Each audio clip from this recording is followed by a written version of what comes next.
طبعا انتي قاعدة 24 ساعة بتتنرفزي على عيال، بتقومي تطلعي غلك فيهم، بتضربيهم، تروقي الشقة اي كلام،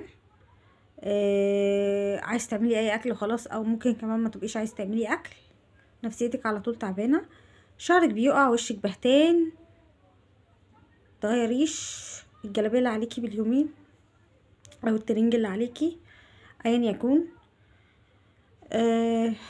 في حاجات كتير قوي فيكي عايز تغير، ترجعي تقولي اصل هو بيكلم واحده تانية.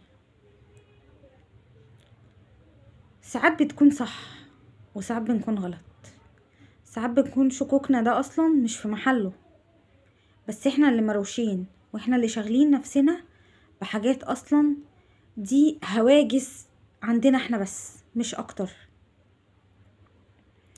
اشغلي نفسك بعيالك، اشغلي نفسك ببيتك، اشغلي نفسك بنفسك، اشغلي نفسك بنظافتك، ان انا اهتم بكل حاجة في تفاصيلي، اقعد دايما حلوة، مش عشان هو يجي يشوفني حلوة، لأ، علشان انا اصلا حلوة واستحق ان انا اكون قاعدة شكلي حلو، لابسة حلو، حتى لو مش حاطة ميك اب، بس على الاقل بشرتي صافية، وشي صافي، بصراحة شعري صحيا كويس، جسمي صحيا كويس، مهتمة باكلي، مهتمة بكل حاجة.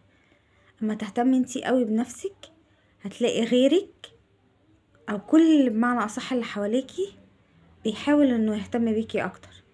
لكن لما بتهملي انتي في نفسك، انتي اهملتي في نفسك، طالبة ايه من اللي حواليكي الا الاهمال.